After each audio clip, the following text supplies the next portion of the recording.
The Adventures of the Saint, starring Vincent Price.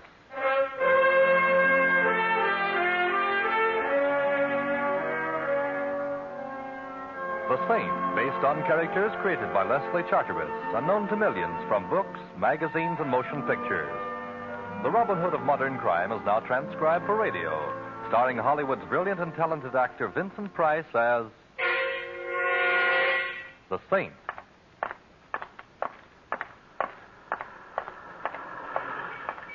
Help!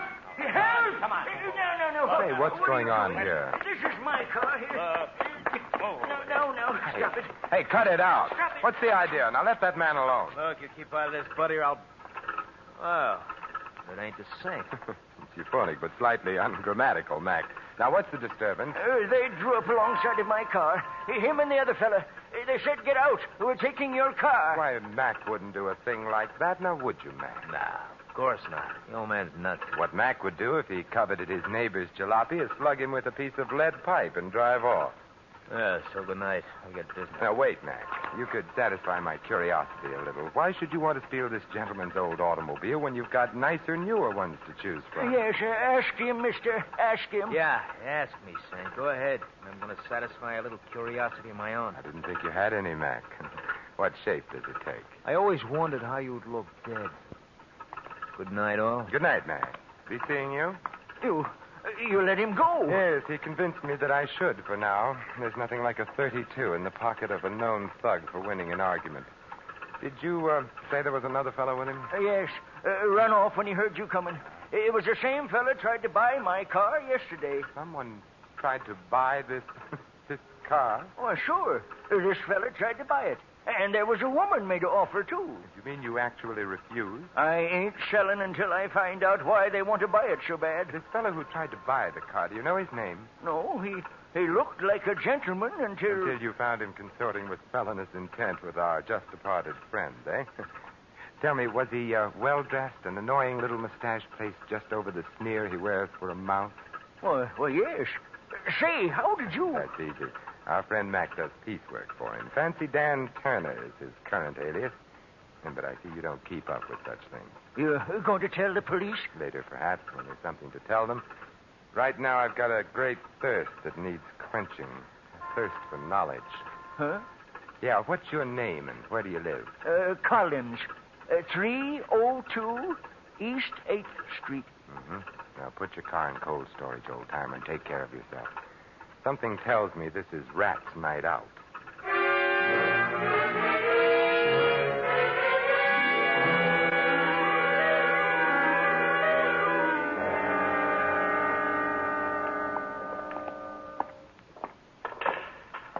Hello, Smitty.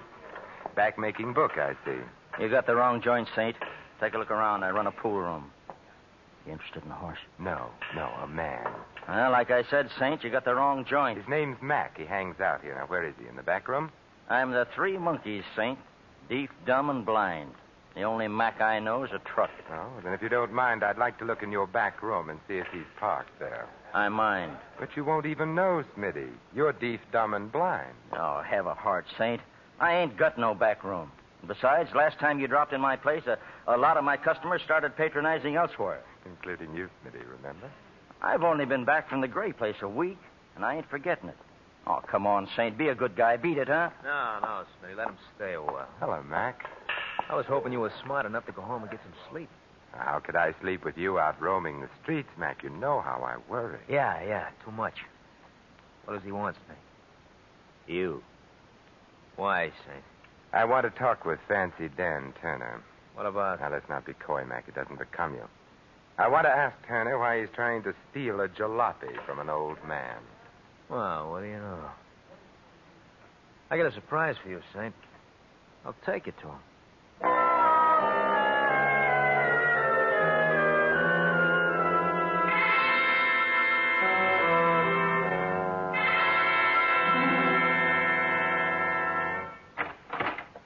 The boys say you're looking for me, Saint. The boys are right. So you found me. So? I understand you're interested in a certain old car. So what?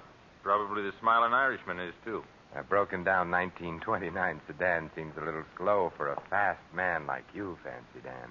Well, maybe I like to go slow enough to read the billboards when I drive.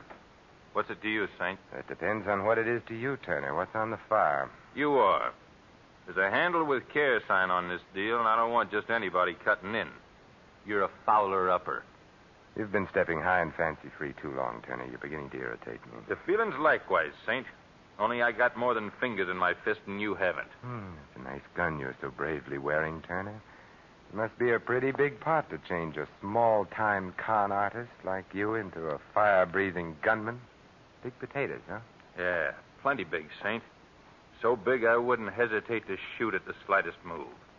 Am I clear? You couldn't be clearer if you were a day ordered by the Chamber of Commerce. Good. Now, it ain't a palace, Saint. It's just the back room of a pool parlor, but please stay and be my guest. Oh, very well, for a little while anyway. Where are the boys? Out. They're wasting their time. Collins won't sell his old wreck. Some old men are stubborn. And Collins seems like a hard man to intimidate. Well, that all depends on who's doing the intimidating, Saint. Now, Mac's a chowderhead, and Smitty's even worse, but put the two boys together, and you'll get a job of work done. Dan, I've adopted old man Collins as a friend. Ah, how big are you? Yes. You know how I feel about people who push other people around, Turner? Especially when the guy getting the shoving is a friend. You know, if I had a glass of beer, I'd cry into it. Sit back and relax, Saint. The boys will be back with what they want after soon enough, and maybe then I'll let you go home. You mean they're coming back with a car? Well, maybe not the whole car. Sit back and relax. Hey, relax. Hey, what are you doing? Sitting back with my chair to the wall, Turner. You want me to relax, don't you? Yeah, Hey, let go of that cue stick. As my old grandmother used to say, Turner, there's nothing as relaxing as a game of pool. Particularly with a hoodlum's head as the cue ball.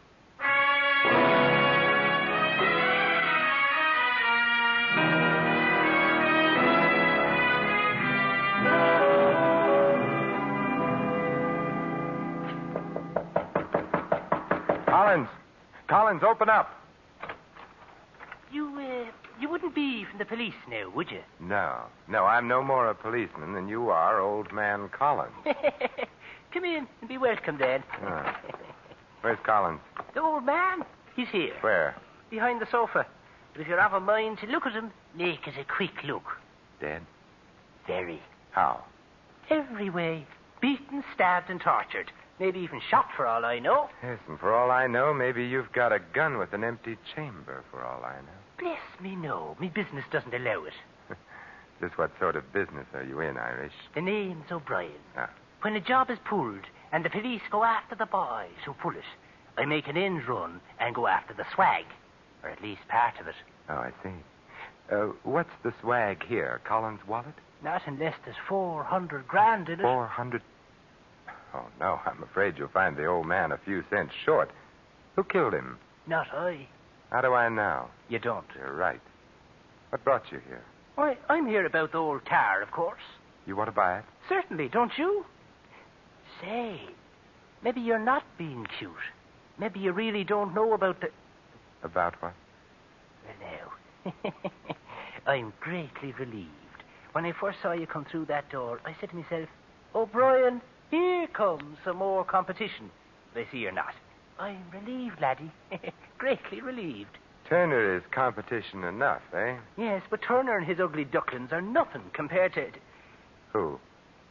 In time. I got here just a minute before you, laddie. The old man was dead when I arrived. Beyond that, I know nothing. Get down. Oh, O'Brien! O'Brien! Competition. Getting worse. All the time. I'll call the doctor. No. Thanks, laddie. Lay off this frolic. He'll get you next. You're gonna die, mister. You're gonna... O'Brien, the old man's car, what... Well, I guess I'll have to try another angle. This one's pretty dead.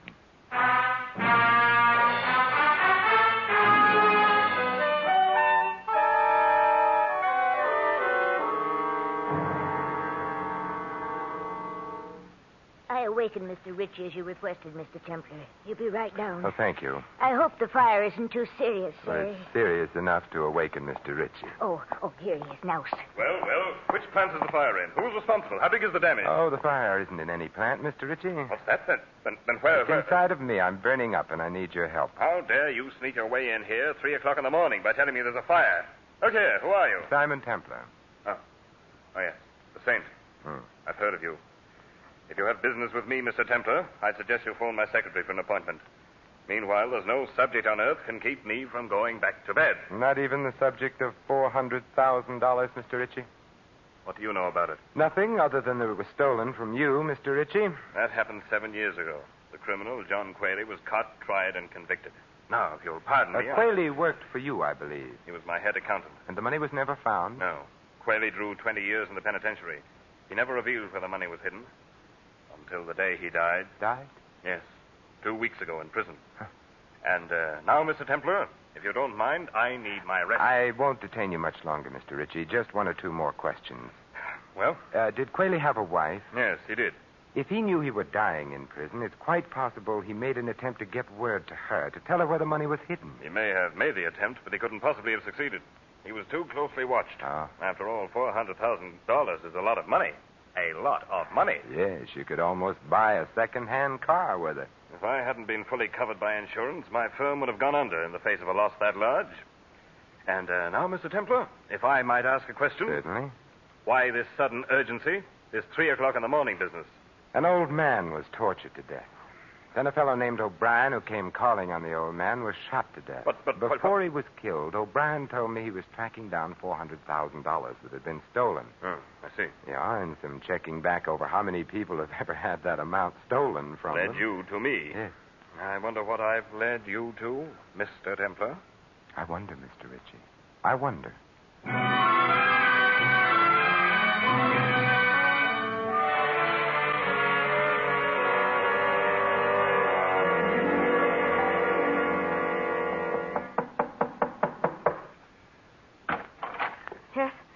What is it? Mrs. Qualey? What do you want? Several things, Mrs. Qualey. Like what? A murderer. You've got the wrong apartment, mister. An old automobile. No sale. Anything else? Maybe you'll buy this, Mrs. Qualey. Collins was murdered a little while ago. Collins? Oh, the old man. Why? Someone wanted his car. Someone who evidently couldn't wait any longer for the newer model. So? So I saw Collins' car in your garage, Mrs. Qualey. Maybe you better come in after all, mister. But come in careful. Careful enough? Keep those hands high. Sure. I don't like you, mister. You're nailing together a frame and you're trying to put my picture into it. Collins sold me that car. When? Tonight. I could have bought a Cadillac for cheaper, mister, but I wasn't in any position to haggle. Yes, I know. What do you know? That's what I want to find out. I know that Collins' car is worth about $20, but if something else is worth in the neighborhood of $400,000. And you know that's an awfully nice neighborhood. Nice and exclusive. Chiselers aren't invited to move in. I've been gathering that impression all evening. Well, what have we here? You name it. An acetylene torch, welder's mask, a few chisels, a hammer, steel wire. Either you've gone to work for Henry Kaiser, or the hand that customarily rocks the cradle is going in for rocking a safe. I had to go into a hardware store to make a phone call, and I just couldn't leave without buying a few things. How fortunate you didn't make your call in an establishment that sells steamrollers. Yeah, I see you have a set of license plates. You see too much. From Collins Jalopy, aren't they? These license plates.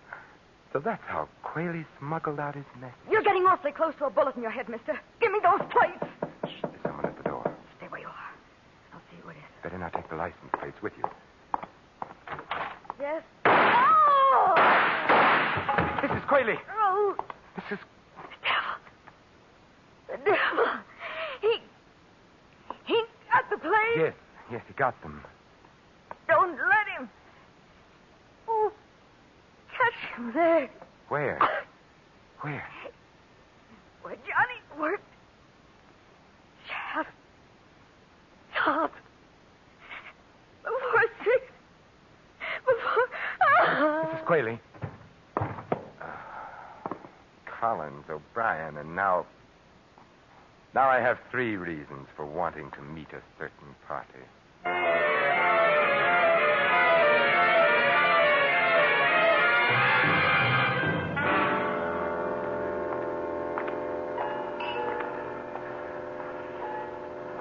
Taxi! Hey, taxi! They don't stop sometimes when it's so early in the morning, Saint, because they're on the way back to the garage. Well, what brings you out so early, Mac? Looking for a drunk to roll? Just looking for you, Saint, just looking for you. See here what I got in my hand? Oh, there goes that coy streak in you again, Mac. All right, so it's a gun. Well, what does it want me to do? Come, go, turned handsprings, quote Shelley, play the bassoon? You have to speak for it, Mac. Very funny. Look out, it shouldn't speak for itself, Saint. I and the gun warn you should get in that there car. And you have a most persuasive way of offering a fellow a lift, Mac. Yeah, a lift. Right now, it's a lift. Later on, it may grow into a ride. Come on. Where are we going, Mac? Back to our little gray home in the rear of the pool room, Saint. Fancy Dan Turner wants he should thank you for showing him a new trick. Oh, it really isn't necessary. He feels like it is, Saint. He feels like it is. He's got a couple of tricks he wants to show you. Sounds like fun. Go on into the car, Jim. Turner's waiting. He's got very little patience.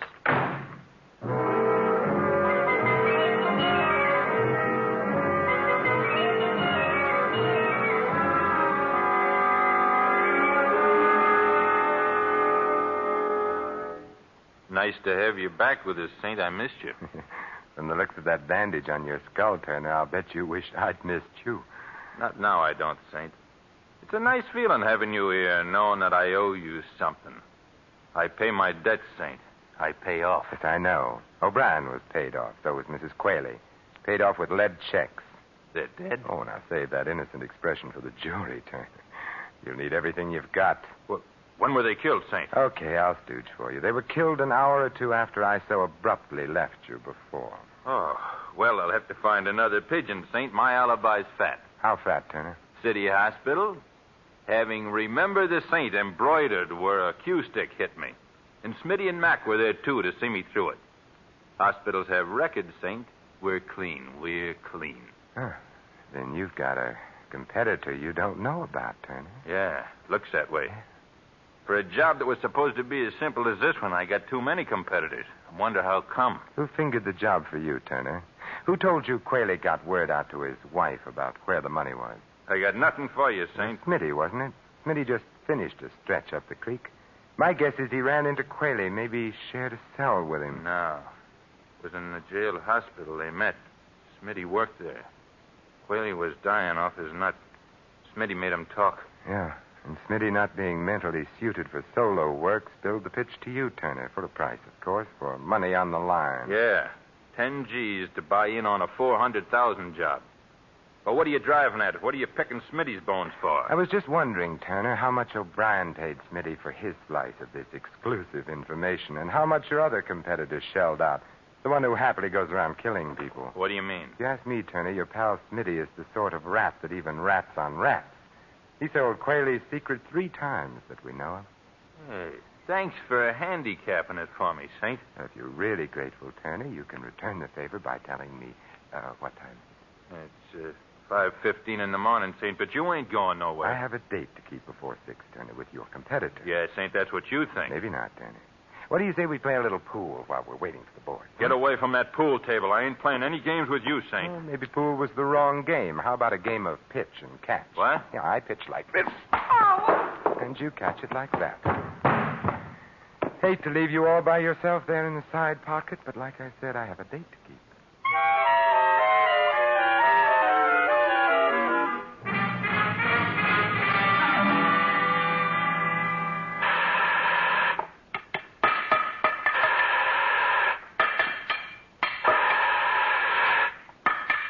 Well, Mr. Richie, get enough sleep despite my interruption? I wasn't really asleep when you called on me, Mr. Templar. I know, Mr. Richie. Your hair was a little too carefully combed for a man who's been suddenly awakened and told he's having a fire. You're very clever, Mr. Templar. But not clever enough to catch you before you committed 3 murders. Well, you're Smitty's silent partner, huh? See what low company's gotten you into, Richie? Yes, I see. $400,000. Buried in the siding of this elevator shaft. And with the help of this acetylene torch, it'll be all mine. A very ingenious fellow, Qualey. And to think the money never left this building. The place where Johnny worked. Yes, he was ingenious. It was very smart of him to use his prison job making automobile license plates as a means of smuggling out the information to his wife. How did he do it, Richie? Very simple, Templar. There's an extra piece of thin metal in this particular plate, forming a sort of pocket. And inside the pocket, a note on cigarette paper telling poor Mrs. Quayle how to get the money. Of course, once he managed to tell her the number of the license plate, well, the rest was easy, wasn't it? Yes. All poor Mrs. Quayle had to do was ask the Motor Vehicle Bureau to whom the plate was assigned. Mr. Collins, in this instance. Poor old fellow. Mr. Templar, would you mind joining me here in the shop, please? Yes, right on top of the elevator. I'd like to keep an eye on you while I finish burning out this metal partition. You see, I've only until 6 o'clock when this elevator is switched on downstairs. Oh, well, I... Come, in the shop, please. Well, really, I have a gun, Mr. Templar. Oh, well, that makes it official, then. There we are. Careful, Mr. Templar. I wouldn't want anything to happen to you. Anything accidental, that is. You know, it's funny. I've known you such a short time, and I have exactly the same sentiments towards you. I've never been astride the top of an elevator before, Richie. And we're right near the top of the shaft. Yes. I don't mean to worry you, Templar, but when this elevator power turns on in a few minutes, it will rise to the top before it descends. How's your treasure hunt coming, Richie? Almost finished. One last strip of metal to cut away, and the partition will come off. Then we'll decide your fate, Mr. Templar. Your future. Here goes. A last blow.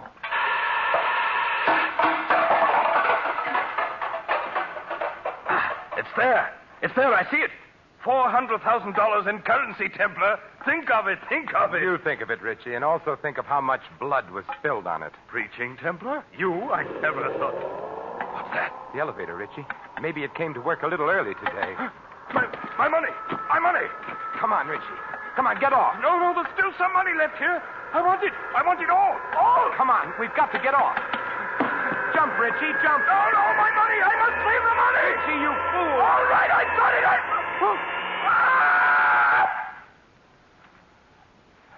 Yes, Richie. You saved your money, and you saved the state some money, too. I'm sure you didn't plan on saving the cost of your execution.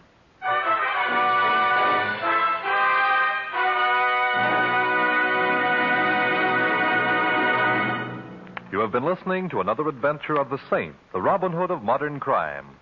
And now, here is our star, Vincent Price. These immortal words of Ovid, translated from the Latin, express quite well indeed the justice of our Mr. Richie's fate. Nor is there any juster law than that the contrivers of death should perish by their own contrivances. This is Vincent Price inviting you to join us again next week at this same time for another exciting adventure of the Saint. Good night.